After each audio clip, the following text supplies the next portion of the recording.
Comienza el Catecismo de la Iglesia Católica, un programa dirigido por el Padre Luis Fernando de Prada.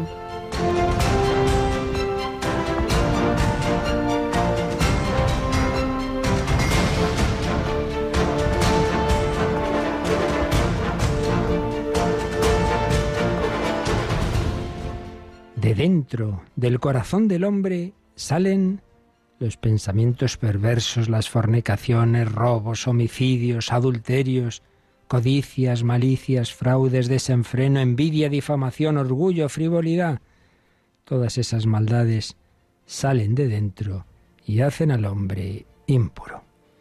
Alabados sean Jesús, María y José. Muy buenos días en este 9 de febrero de 2022, en esa polémica de Jesús con los fariseos que insistían en las cosas externas, que si los alimentos, que si esto hace impuro al hombre. Dice, no, hombre, no.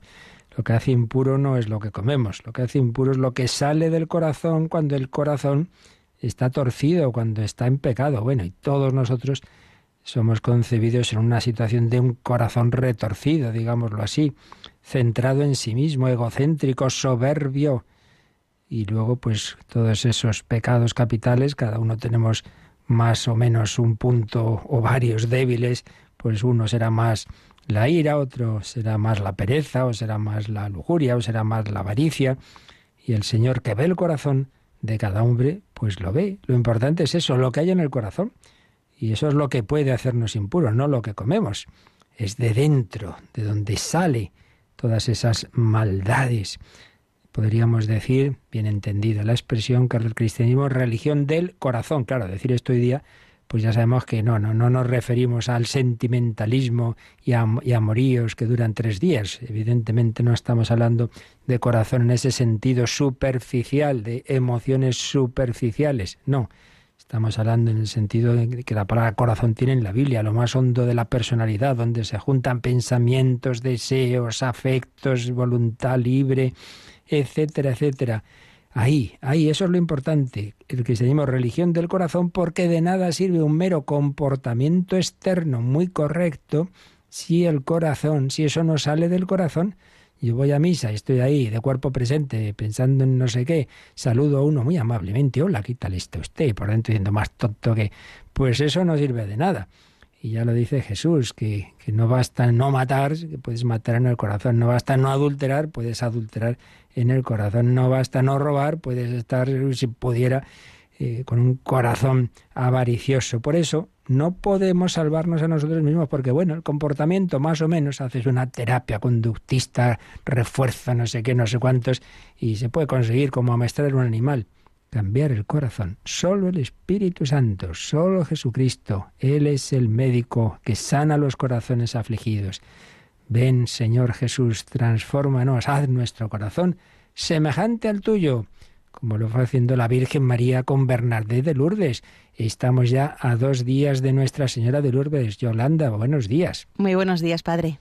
Pues eso, pasado mañana Nuestra Señora de Lourdes, y ya que no nos podemos ir para allí, pues vamos a conectarnos en Rosario Mundial, ¿verdad? Sí, vamos a conectarnos todas las radios Marías del mundo y vamos a rezar el Santo Rosario este viernes a las 4 de la tarde, las 3 en Canarias.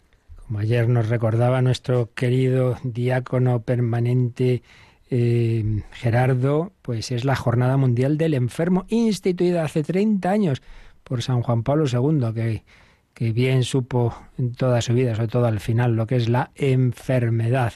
Pues sí, ya lo sabéis, este viernes con Nuestra Señora de Lourdes. Ahí se han curado el cuerpo pues muchas personas, en muchos casos estudiado a fondo y con milagros declarados, muchísimos más sin haber hecho ese estudio, pero que saben las personas que los han recibido. Pero mucho más que los milagros corporales, que evidentemente no siempre se han dado, porque lo importante en definitiva no es el cuerpo, que antes o después cae y muere, como con Juan Pablo II vimos. Lo más importante son los milagros espirituales que ahí se han dado. Eso es lo definitivo. Pues eso es lo que le pedimos al Señor por mediación de María. Ese es el milagro que hizo el Señor con Íñigo López de Loyola. Seguimos recogiendo pinceladas de la vida de este gran santo.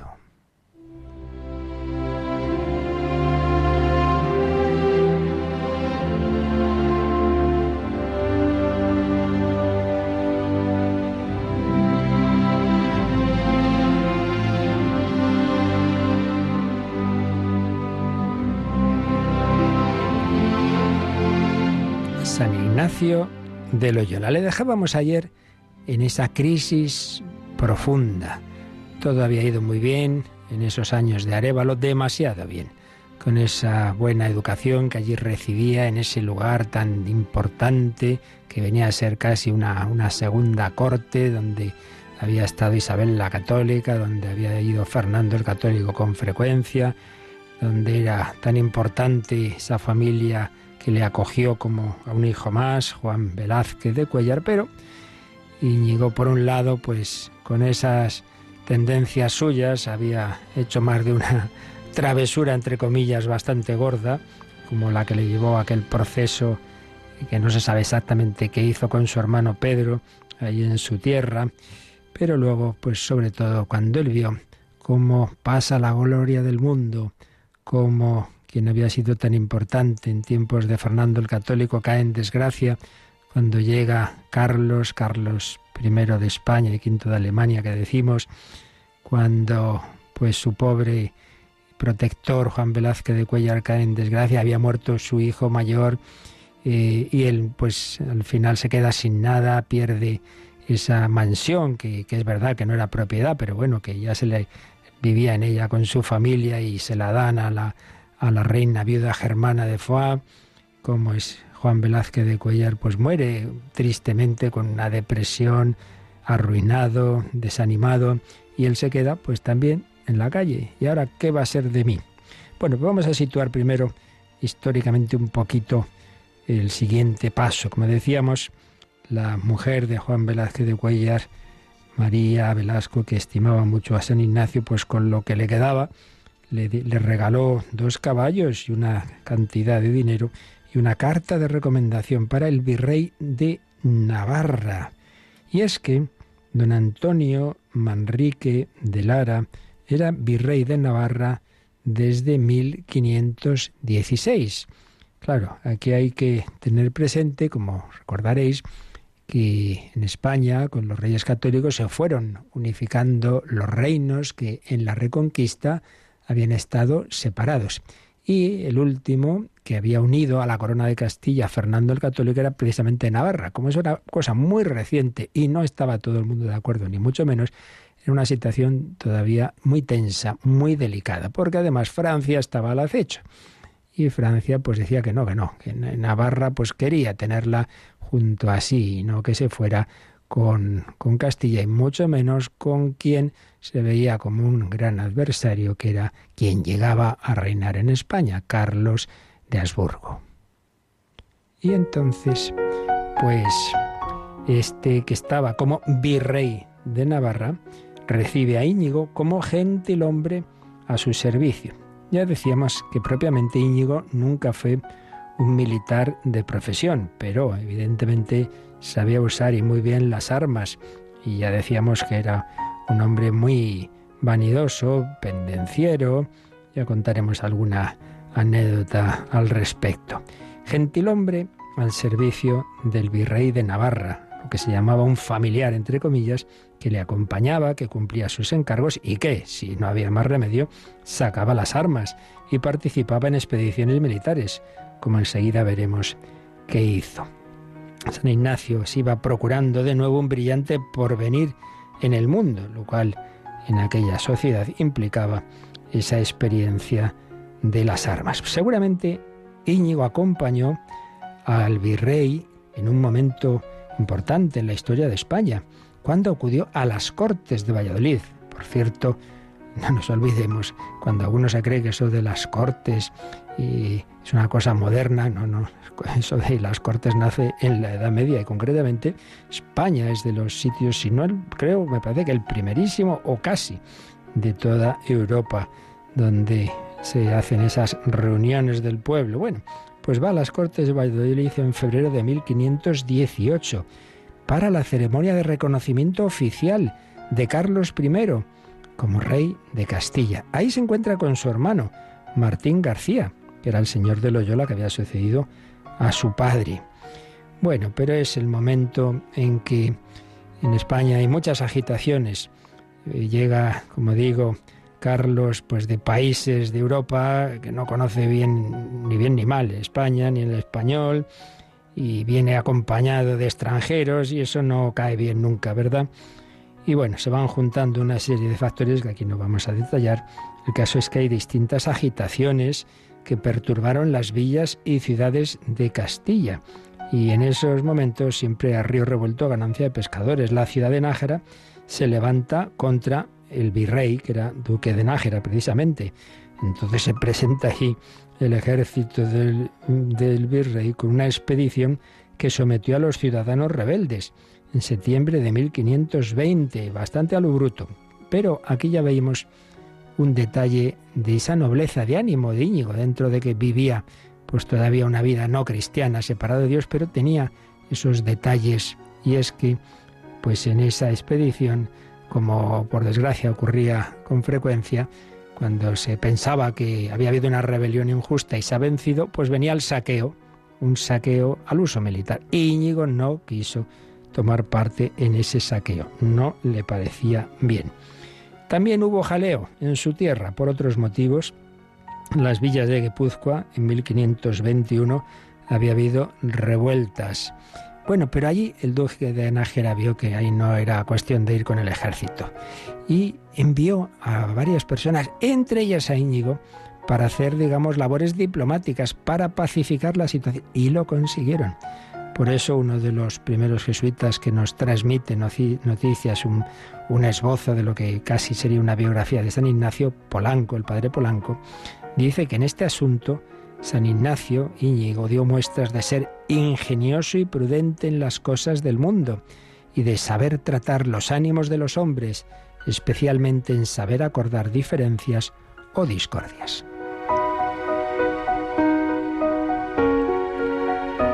Bueno, pues aprovechando la coincidencia de que Carlos, el nuevo rey, sale de España y que se da la guerra de las comunidades, eso que recordamos, ¿verdad?, de los comuneros, en aquellos primeros meses de 1521, pues aprovechando esa situación, y entonces en Castilla tiene que estar el grueso del ejército, el rey de Francia, Francisco I, decidió favorecer las pretensiones de Enrique de Labrit al trono de Navarra, porque ya digo que pues muchos no estaban de acuerdo con aquella incorporación de Navarra al reino de Castilla y aprovecharon que había un descontento general con el nuevo rey y aprovecha el rey de Francia.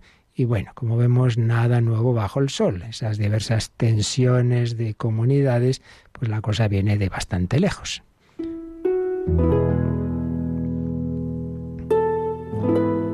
Bueno, pues en efecto, desde la incorporación de Navarra a Castilla solo habían pasado 9 años.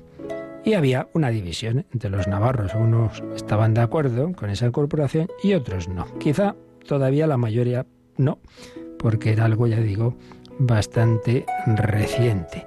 Entonces ya se ve que va a haber lío y se está preparando un ejército francés que va a apoyar a los que quieren levantarse contra Castilla. Entonces el virrey pide refuerzos de tropas, pero no llegan, porque ya decimos que en otros lugares de España también había batallas. Y va llegando un gran ejército francés a las órdenes de Andrés de Foix. El virrey se dirige a Segovia, donde se encontraban los que estaban gobernando el reino en nombre de y en la ausencia del rey Carlos. Pero nada, no hay manera. Y había dejado el virrey a Pero de Bohemond en Pamplona con 1000 milicianos, pero estalló una revuelta en la ciudad. Y entonces estos también se marchan. Y al final no se queda nadie. Llega, por otro lado, desde su tierra de Loyola, Martín García de Oñaz, el hermano de San Ignacio, con un grupo de soldados que había reunido en Guipúzcoa para apoyar al virrey. Pero también, viendo el alboroto, se da media vuelta. Y al final no se queda casi nadie. Pero Íñigo, y aquí de nuevo vemos el talante humano de Íñigo, dice, no, yo no me marcho como todo el mundo. no nos podemos marchar, pero si nos quedamos 4 gatos, ¿quién va a defender esto frente a un ejército inmenso que viene de Francia? Pues nos metemos en la ciudadela. Y así hicieron. Se metieron en un pequeño castillo que no estaba bien fortificado y la ciudad de Pamplona va a caer enseguidita. Bueno, es que no va a haber defensa. Se va a abrir directamente, se va a entregar y capitular ante ese ejército francés, pero queda un grupito de defensores en la ciudadela. Este es el contexto en el que hemos hoy intentado recordar estos datos históricos, pues no por mera erudición, que nunca nos viene mal conocer un poquito de la historia, pero que lo hacemos para que entendamos mejor, y ya lo haremos mañana si Dios quiere, ese contexto en el que la providencia de Dios actuará para que ocurra un hecho que cambiará la historia de la Iglesia y en definitiva del mundo. La conversión de San Ignacio precisamente en la defensa de esa ciudadela. ¿Y por qué digo esto? Todo lo que estamos contando de San Ignacio pues no es simplemente para conocer mejor su vida, sino para que saquemos aplicaciones a la nuestra.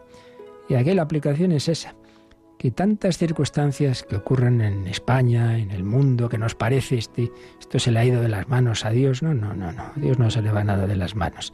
Es verdad que el Señor permite muchas cosas difíciles de entender, mis caminos no son vuestros caminos, pero Dios sabe lo que hace y lo que permite. Sí, claro, tiene que conjugar el respeto que Él mismo ha querido a nuestra libertad, y que actúa mal muchísimas veces, pero por otro lado Él sabe sacar bien del mal.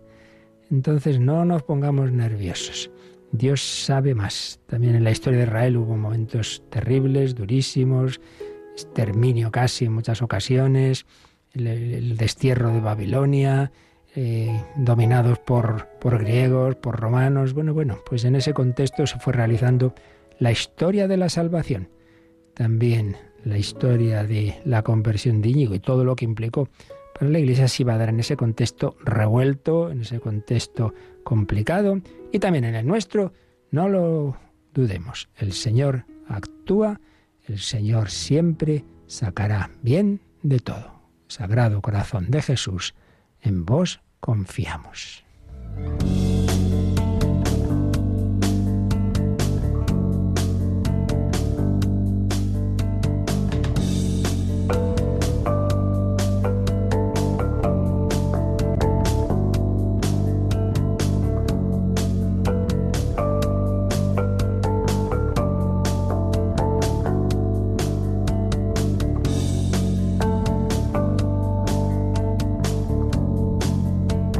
Y entonces, como ahora, el Señor se comunica con nosotros de una manera muy especial y muy, por otro lado, ordinaria, especial en cuanto a la intensidad ordinaria, porque es el camino, los caminos ordinarios que Él ha dejado en la Iglesia a través de la liturgia. Bueno, pues ya terminamos ayer la exposición de los números de resumen, el resumen de todo este apartado que hemos estado viendo sobre la celebración de la liturgia en la Iglesia, cómo se celebra, quién, cómo, cuándo y dónde.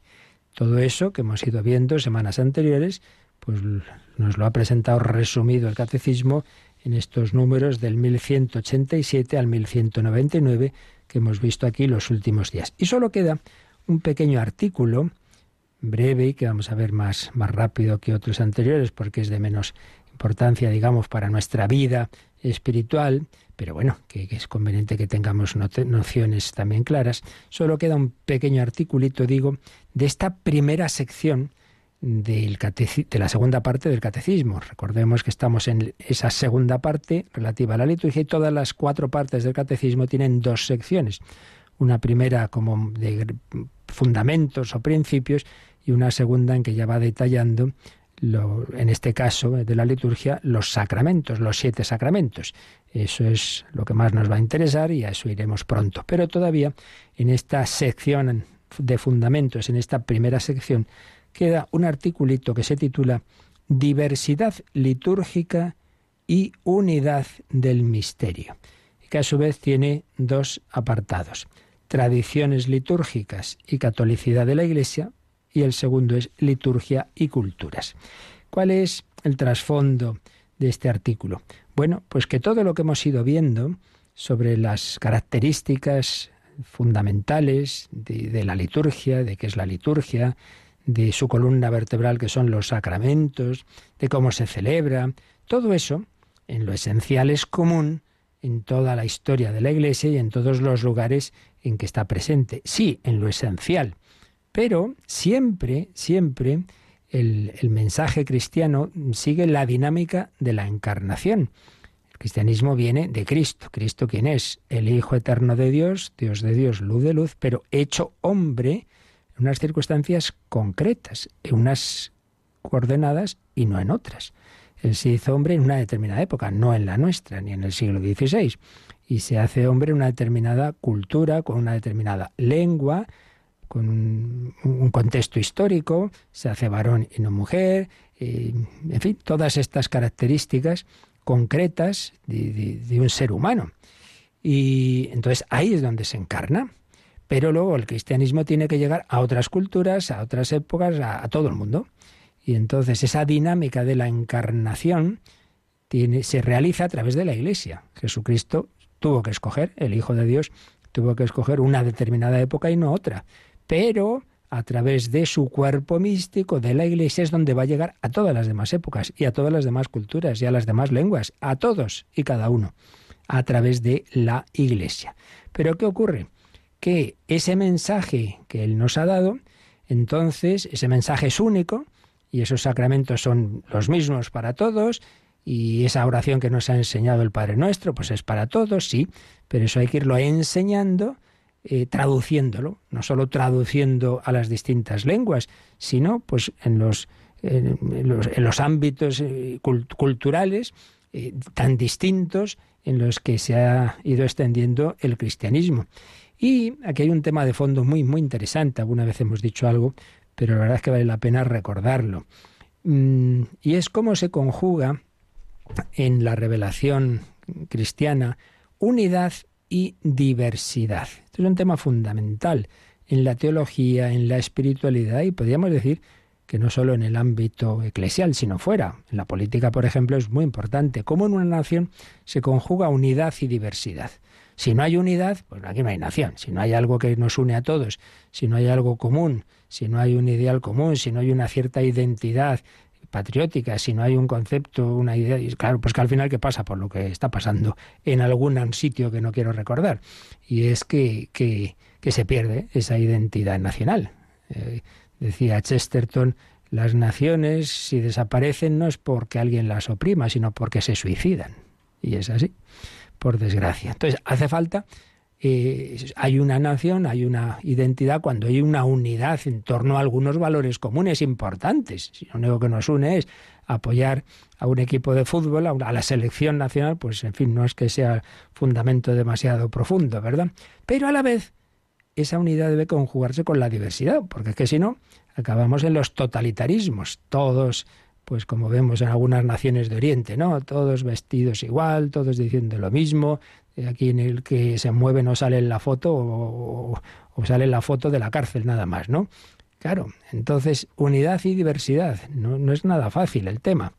Y eso tiene mucho que ver con la concepción de Dios, porque como explicado en más de una ocasión en sus grandes obras, antes incluso de ser Papa, Joseph Ratzinger, la misma noción de cómo es Dios, el Dios se nos ha revelado en Cristo, que siendo uno es trino, pues ya vemos que en Dios mismo se conjugan unidad y pluralidad.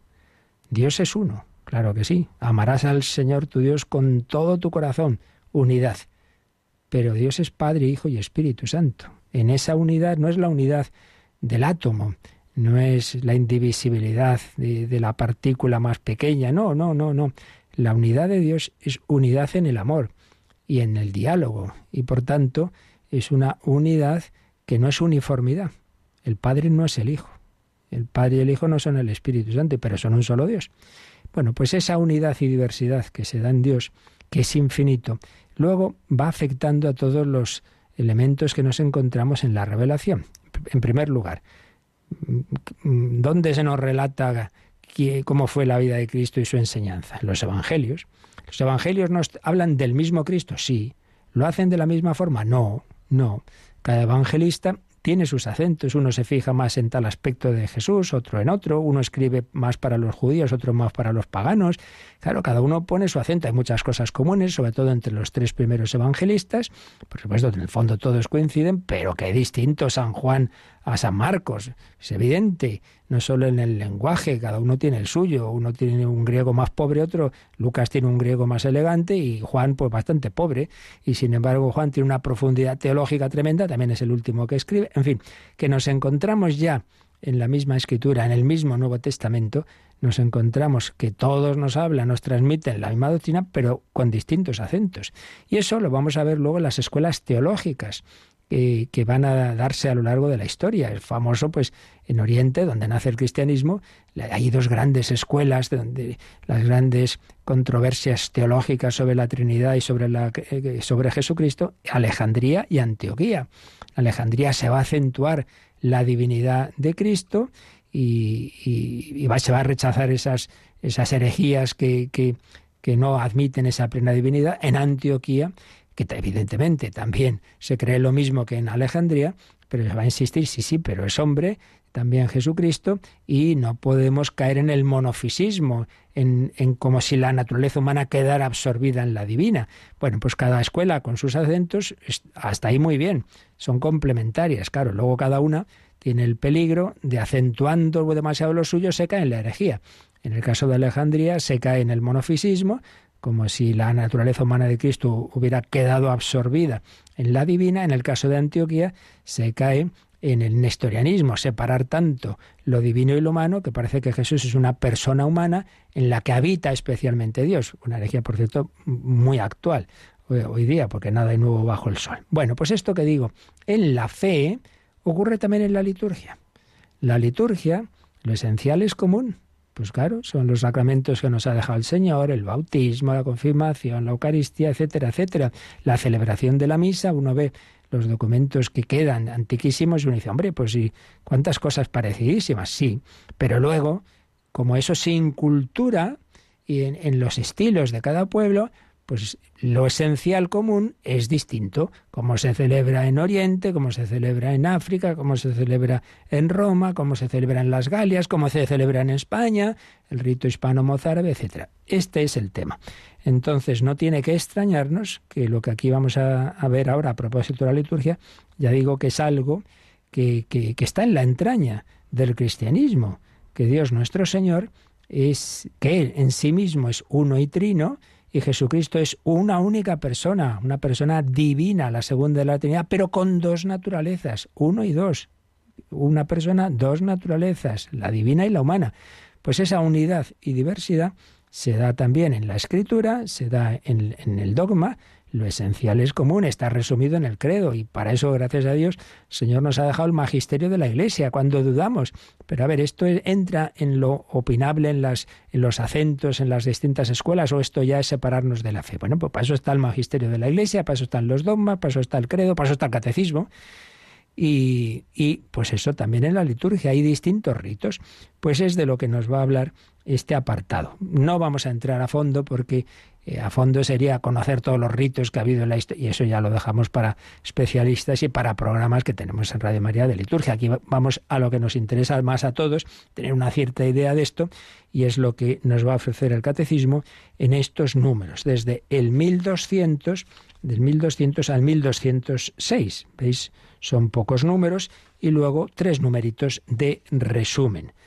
Del 1200 al 1203 es el primer apartado, tradiciones litúrgicas y catolicidad de la Iglesia, y luego 3 números, del 1204 al 1206, liturgia y culturas. Pues vamos a empezar a verlos, pero en primer lugar vamos a darle gracias al Señor de cómo pues Él en su providencia nos une respetando nuestras peculiaridades. Esto también se aplica a la vida espiritual, a la teología espiritual es lo mismo. ¿Todos estamos llamados a la santidad? Sí. ¿Todos estamos llamados a unirnos con el mismo Dios? Por supuesto. ¿Los fundamentales son los mismos para todos? Sí. La liturgia, los sacramentos, la oración, sí, los medios fundamentales, la cruz, la caridad, pero ¿todos tenemos que hacer lo mismo? No, no hay más que ver la vida de los santos. Anda, que no hay diferencias. De una eremita del desierto a un misionero, a un seglar, a un padre de familia, a una monja de clausura, a una Madre Teresa. Hay muchos estilos de santidad.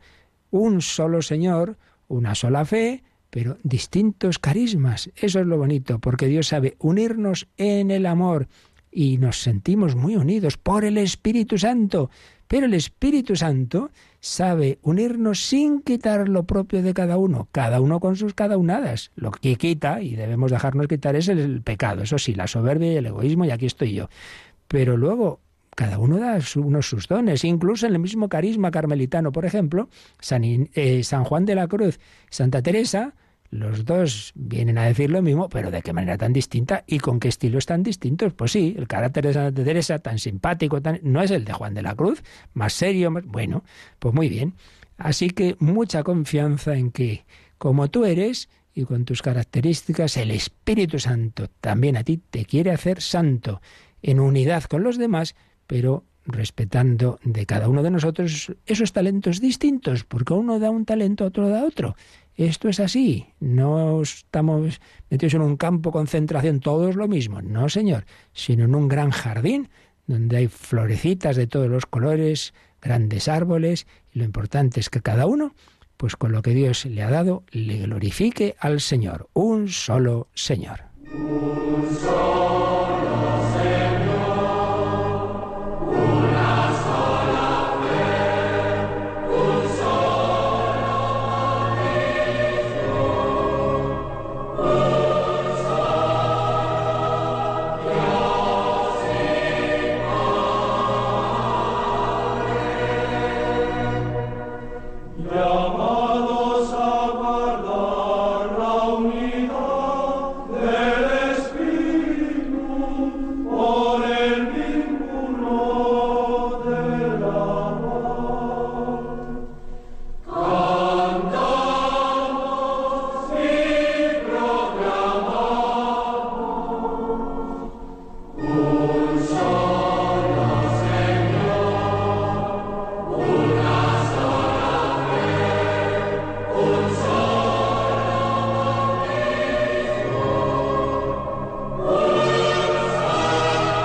Descubre la fe de la Iglesia a través del Catecismo de 8 a 9 de la mañana, de 7 a 8 en Canarias, en Radio María. Bueno, Yolanda, pues vamos a leer ya este primer número de este apartado, que es un número así bastante redondito, el 1200. Desde la primera comunidad de Jerusalén hasta la parusía, las iglesias de Dios, fieles a la fe apostólica, celebran en todo lugar el mismo misterio pascual. El misterio, celebrado en la liturgia, es uno, pero las formas de su celebración son diversas. Bueno, pues aquí está expresado esto que os decía. Ahí lo que se usa es la palabra misterio con mayúscula, y luego pues las distintas formas de celebración. El misterio que se celebra en la liturgia es uno. ¿Qué es ese misterio? El misterio pascual. El Dios, el Hijo de Dios hecho hombre, que ha llevado nuestra vida humana y que ha sufrido la pasión, ha muerto, ha resucitado y ascendido a la derecha del Padre, nos envía el Espíritu Santo. Ese es el misterio pascual, la Pascua de Cristo, su paso por la muerte a la resurrección y el envío del Espíritu Santo. Pues bien, ese es el misterio que celebramos siempre en la liturgia, como ya vimos en su momento, y particularmente la Santa Misa, pues hace presente esa muerte y resurrección de Cristo. Eso es uno, eso en todas partes, si no, no es liturgia católica. Pero ese misterio se celebra de distintas formas, en lo más básico también se dan siempre, por supuesto, pero luego hay pues sus diversidades, y entonces que si la paz se hace antes, que si se hace después, que si esto es aquí, que si esto es allá, ahí hay distintos ritos. Y en este sentido vamos a leer algo de lo que escribía en esta obra que muchas veces hemos citado para ampliar estos temas, el entonces cardenal Ratzinger, El espíritu de la liturgia, una introducción. Hay un capítulo que se titula El rito, hablando de esto, ¿no?, de los distintos ritos que hay en la Iglesia. Y nos recordaba que la palabra rito hoy a muchos no les suena bien. Parece que es algo como expresión de rigidez. Al rito se le opondría la creatividad. Entonces, la dinámica de la inculturación. Solamente a través de ella surgiría la liturgia viva. Cada comunidad que se exprese a sí misma, cada uno, pues como son, pues que exprese lo suyo. ¿Veis? Aquí es donde está el error. Por un lado, sí, cada comunidad debe vivir la liturgia pues con sus características culturales, pero no para expresar lo suyo, no para expresar la historia, las tradiciones del pueblo, sino para expresar el mismo misterio pascual, a su manera, pero el misterio pascual. Es como si dijéramos, mira, vamos a leer el Quijote, pero se va a leer en distintas zonas de España. Lo que se lee es lo mismo, pero evidentemente con muy distintos acentos. Pues claro. Entonces, ¿estáis leyendo lo mismo? Sí, pero tú lo lees con acento andaluz, tú con acento extremeño, tú con acento gallego, etcétera, etcétera, etcétera. Sigue diciendo Ratzinger. El jurista romano, que no era cristiano, Pomponio Festo, en el siglo II definió el rito como costumbre probada en la administración de los sacrificios. Claro, él está hablando del mundo pagano. Y es que esto del rito se da en todas las religiones. En toda la historia de las religiones, el hombre busca el modo adecuado de relacionarse con Dios, el modo adecuado de adorar a Dios, una forma de oración y de culto que sea agradable al mismo Dios.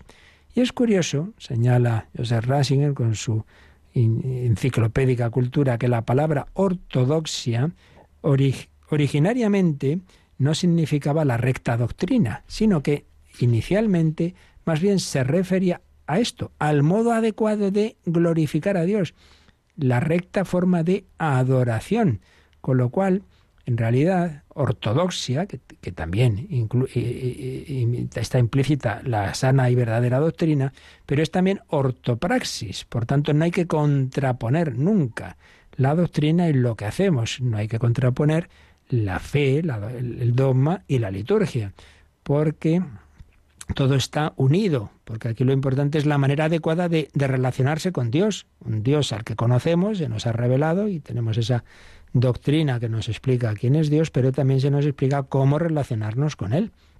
Entonces se consideró como un gran don de la revelación cristiana el saber cuál es el verdadero culto, la forma que realmente glorifica a Dios. Claro, pues ¿quién lo va a saber mejor que Dios? El Dios hecho hombre, que nos enseña a relacionarnos con el Padre. Yo soy el camino y la verdad y la vida. Nadie va al Padre sino por mí. Entonces el camino es Cristo, el camino es la cruz. Yo cuando fuere elevado sobre la tierra atraeré a todos hacia mí. Por tanto, compartiendo el camino pascual de Jesucristo, tomando parte en la Eucaristía, pues allí la encarnación conduce a la resurrección. La liturgia recibe todo de la encarnación y lo refiere todo a la resurrección a través de la cruz. Entonces, aplicando esto que decíamos, una especie de definición del rito que daban los paganos como Pomponio Festo, aplicándolo ya al mundo cristiano, para nosotros, para el cristiano, el rito es la forma concreta que supera el tiempo y el espacio, en el que de manera colectiva, comunitaria, toma a cuerpo el modelo fundamental de la adoración. Un modelo de adoración que se nos ofrece por la fe. Y esa adoración incluye siempre toda la práctica de la vida. Recordemos que ya lo hemos dicho en varias ocasiones, lex orandi, lex credendi, lex vivendi. Es decir, cómo se ora tiene que ver con lo que creemos y eso es para llevarlo a la vida. Lex credendi, creemos en Dios Padre, Hijo y Espíritu Santo. Pues lex orandi, me dirijo al Padre por el Hijo en el Espíritu Santo. Y lex vivendi, vivo ese amor a la Santísima Trinidad en la vida ordinaria, porque amaos unos a otros como yo os he amado. Lo que creemos se lleva a la vida en la moral. Así pues, concluía el cardenal Ratzinger, el rito tiene su lugar originario en la liturgia, pero no solo en ella, porque depende de lo que creemos. Se expresa también en una forma determinada de hacer teología, como os decía yo al principio, en la forma de la vida, incluso en los ordenamientos jurídicos de la vida eclesial. Por tanto, estamos tocando aquí un tema más profundo de lo que parece. No es simplemente una cuestión de erudición litúrgica, que sepamos cuántos ritos hay, sino que nos demos cuenta de que esto responde a toda una concepción de Dios y de la revelación. Vamos a leer, Yolanda, por eso también un número marginal que nos sugiere el catecismo, que tiene que ver con esto, pero en otra parte del catecismo. Concretamente, en la parte cuarta, en la parte de la oración, pues hay un número, el 2625, que habla de este mismo tema de unidad y diversidad. Lo leemos. Estas oraciones son en primer lugar las que los fieles escuchan y leen en la Sagrada Escritura, pero las actualizan, especialmente las de los Salmos, a partir de su cumplimiento en Cristo. El Espíritu Santo, que recuerda así a Cristo ante su Iglesia orante, conduce a ésta también hacia la verdad plena y suscita nuevas formulaciones que expresarán el insondable misterio de Cristo que actúa en la vida, en los sacramentos y en la misión de su Iglesia. Estas formulaciones se desarrollan en las grandes tradiciones litúrgicas y espirituales. Las formas de la oración, tal como las revelan los escritos apostólicos canónicos, siguen siendo normativas para la oración cristiana.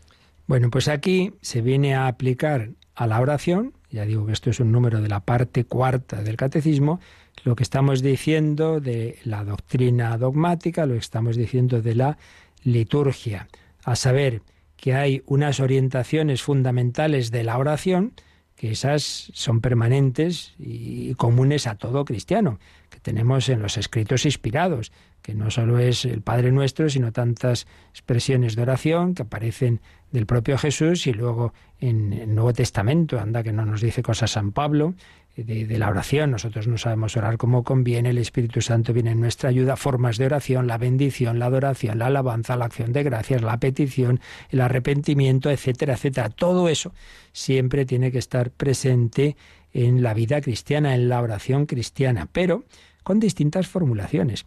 Y de nuevo dice esta idea tan profunda, el Espíritu Santo suscita nuevas formulaciones que expresan el insondable misterio de Cristo. Un insondable misterio de Cristo que actúa en la vida, en los sacramentos y en la misión de la Iglesia. Y esto me da pie para indicar también algún motivo del porqué de esa diversidad que se da, como digo, en todo lo católico. Católico significa universal. ¿Por qué la diversidad? Pues muy sencillo. Básicamente hay dos razones. Una, la infinitud de Dios. Claro, si fuera, pues, no sé, una realidad pequeñita, fácilmente conocida, pues ya está.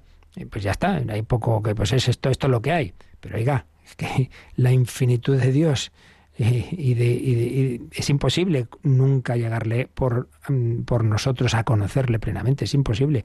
Incluso en el cielo, dicen grandes teólogos, pues es claro, ¿por qué el cielo no es un aburrimiento? Algunos se piensan, aquí siempre lo mismo. No, de lo mismo nada. Es que toda la eternidad se queda corta para ir disfrutando de Dios, porque es que siempre hay más y más y más y más. Esto no se acaba nunca. La plenitud infinita de verdad, de bondad, de belleza, pues eso es como un ratón que tiene un queso inmenso y va royendo por aquí y por allá, y eso no se acaba nunca. Bueno, vaya ejemplo, pero en fin, ya me entendéis. Entonces, por un lado, la infinitud del misterio. Dios no se agota nunca. Jesucristo, Dios y hombre verdadero. Es que vamos, por eso los santos que le han conocido de verdad, dice, es que siempre es más y más y más y más entrar en ese amor infinito. Por un lado, la infinitud de Dios. Y por otro lado, en cambio, la limitación de la criatura. en nuestro caso, la limitación del hombre. Si conjugáis los dos aspectos, es imposible que un hombre limitado meta en sí mismo esa infinitud de Dios. Es imposible. Entonces, ¿esto qué implica? Pues que el Señor se nos va dando a conocer de manera parcial. A uno le acentúa más un aspecto, a otro. Por eso somos cuerpo místico, porque nadie puede agotar ni todo el conocimiento, ni toda la imitación de Cristo. Y de ahí vienen los distintos carismas. Todos los santos, todos los cristianos, coincidimos en que la santidad está basada en las virtudes teologales, la fe, la esperanza, la caridad. En fin, lo esencial es común, sí, pero repito, a cada uno Dios le da un estilo y un carisma, y por eso hay un carisma distinto. Esto lo vemos especialmente en las órdenes religiosas. Todas quieren imitar a Cristo, pero nadie puede imitar todo a Cristo. Unos imitan más a Cristo, por ejemplo, en la atención a los enfermos. Jesús curaba enfermos, bueno, pues hay órdenes religiosas, especialmente su carisma es eso, la misericordia con los enfermos. Jesús iba a los niños, hay órdenes religiosas, especialmente para la educación de los niños. Jesús predicaba, pues hay órdenes religiosas, especialmente de predicación. Jesús misionero, hay órdenes religiosas, especialmente misioneros. Y quien dice en la vida religiosa, dice en los demás campos. Entonces, bueno, y por supuesto, la primera diversidad antes de esa es que todos llamamos a la santidad, pero es distinto el modo de seguir a Cristo en la vida sacerdotal, en la vida religiosa y en la vida seglar. Y que evidentemente es distinta la santidad de un padre de familia que de un soltero, que claro, es que eso es así. Entonces, nadie podemos imitar todos los aspectos de la vida de Cristo. Tú no puedes ser a la vez cartujo, jesuita, y padre de familia, y misionera. No puede ser, hijo, no puede ser todo. Eso es lo que a Santa Teresita del Niño Jesús, con ese corazón suyo tan amable, dice, yo quiero ser todo, yo quiero ser misionero, quiero ser mártir, quiero ser soldado, pero no puedo. Y entonces el Señor le hizo ver que podía serlo todo en el corazón de la Iglesia. Yo seré el amor, mi vocación es el amor. Claro, su vocación era contemplativa y desde su convento ofrecía su vida en amor para ayudar a todas esas vocaciones, para ayudar a los misioneros, para ayudar a los sacerdotes, para ayudar a todos. Pero veis, cada uno con un carisma. Por tanto, unidad y diversidad. Pero esa diversidad viene, como digo, de que nadie puede agotar a Dios y nadie puede imitar todos los aspectos de la vida de Cristo. ¿De acuerdo?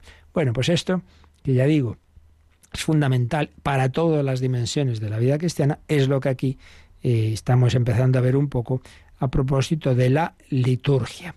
El padre José Luis Gutiérrez, en su manual de iniciación de la liturgia, pues también nos habla de cómo se han ido configurando en la historia de la Iglesia distintas tradiciones de culto, por muchos factores, donde entra también, pues como decíamos en San Ignacio, el contexto geográfico, histórico, político, porque la Iglesia, pues eso, desarrolla su vida en una sociedad concreta y evidentemente hay una mutua relación entre la Iglesia y la sociedad. En buena medida, estas tradiciones litúrgicas dependieron de la ordenación patriarcal de la Iglesia.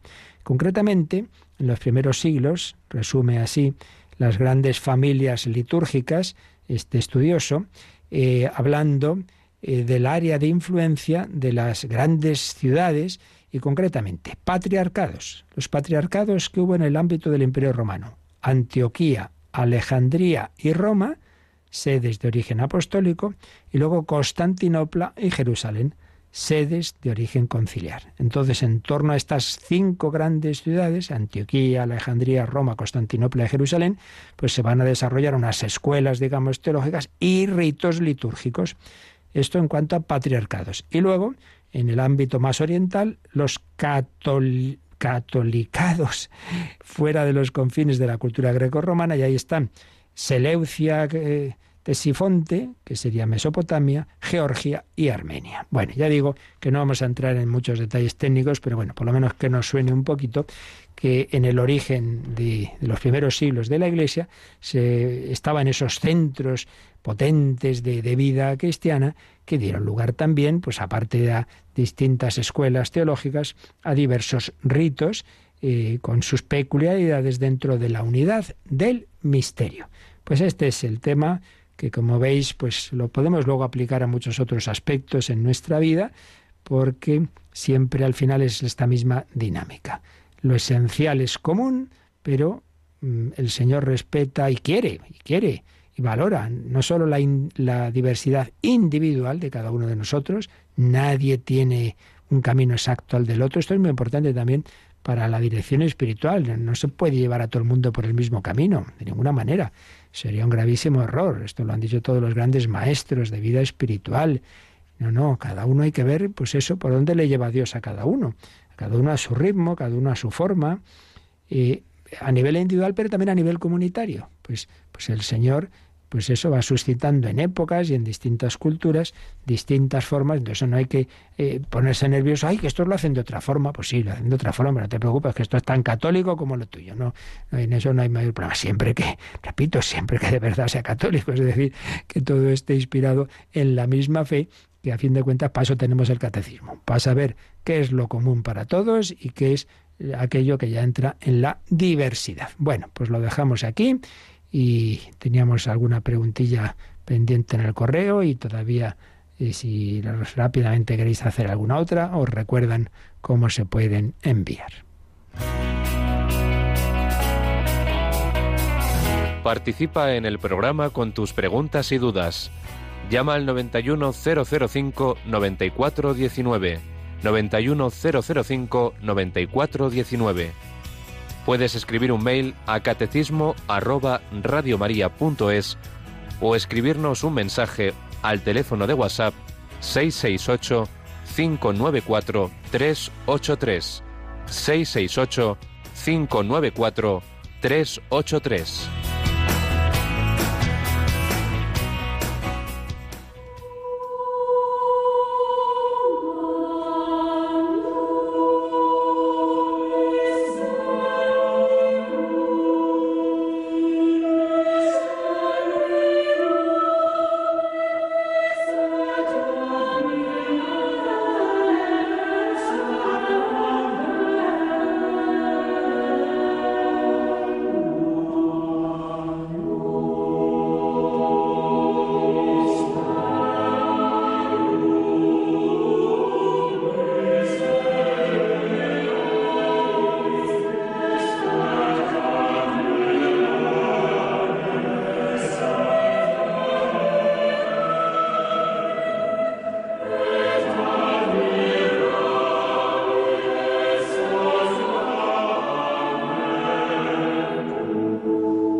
Ayer os comentábamos que tenemos unas obras aquí en los estudios y por eso no me daba cuenta que hoy el WhatsApp no lo podemos ver porque está en un ordenador que ahora no tenemos accesible.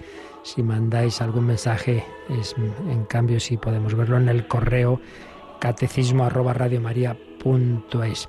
también las llamadas. Teníamos un correo y una llamada. Yolanda, ¿qué nos decían? Sí, Carmen de Valencia nos ha llamado, nos ha contado que han abierto un centro budista cerca de donde ella vive y fue a una conferencia de un maestro budista. No sabe si es bueno o no el ir a conferencias de otro tipo, digamos, de pensamientos en este aspecto. Bueno, vamos a ver. En principio el conocer es bueno, y la prueba es que en Radio María tenemos un programa precisamente para eso, para que todos sean uno, se llama, en el que una experta en el tema, que es profesora en San Dámaso, pues nos va exponiendo, pues por un lado las confesiones cristianas no católicas, por otro lado las grandes religiones como las del mundo oriental, también las sectas. Entonces, el conocer siempre es bueno, y de hecho, pues en la doctrina de la Iglesia, en el mismo catecismo, se habla de ello, se nos habla de las religiones. Entonces, conocer siempre es bueno. Ahora, cada persona en particular, mira, esto es un caso de aplicación de lo que decíamos antes de la diversidad. Hombre, para que nos ayude un conocimiento de otras tradiciones uno tiene que estar bien formado, porque si no se puede uno hacer un lío. Y puede, claro, no tener suficiente formación para decir, este aspecto sí nos viene bien, esto se integra con lo que nosotros nos ha enseñado el Señor, y esto no. Pero si uno no tiene esa formación, muchas veces se puede hacer un lío y acabar en el sincretismo. Entonces, claro, yo no puedo dar una respuesta a una persona que no conozco de si a ella le puede convenir o no. Solo puedo decir que en general siempre es bueno conocer, pero claro, que hay que tener buena formación para discernirlo. Y en este sentido, pues le aconsejo que mire los podcasts de ese programa, que todos sean uno, donde se van explicando los aspectos positivos y negativos de que no llegan a la verdad o que son claramente equivocados de las distintas religiones. Y teníamos un correo de Antonio. Dice, ¿es obligatorio en todos los casos confesar antes de comulgar? La verdad es que es difícil confesarse, pues son muy pocos los días que acude el sacerdote para hacerlo. Bueno, pues no, claro que no es obligatorio en todos los casos confesar antes de comulgar. Solo es necesario si uno tiene conciencia de pecado grave. Pero los demás pecados pequeños, uno, pues en la Iglesia tenemos distintas formas de arrepentimiento y de perdón, y por eso en la misa empezamos con el acto de contrición siempre. Yo confieso, Señor, ten piedad, y distintas formas de acto de contrición, el coger el agua bendita con arrepentimiento, todo eso son formas de arrepentirnos y de purificarnos, y Señor, no soy digno de que entres en mi casa, y podemos comulgar. Ahora, si hay pecado grave, entonces sí hay que confesar.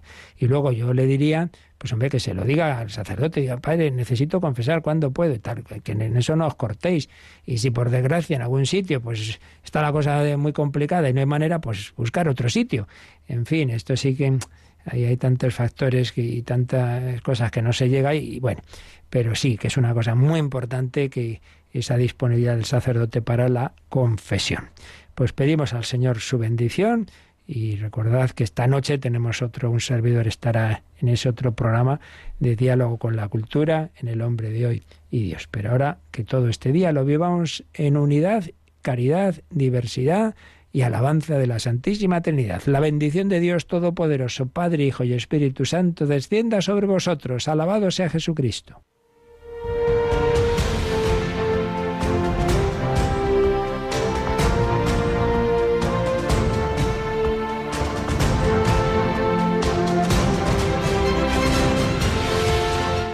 Han escuchado en Radio María el Catecismo de la Iglesia Católica, un programa dirigido por el Padre Luis Fernando de Prada.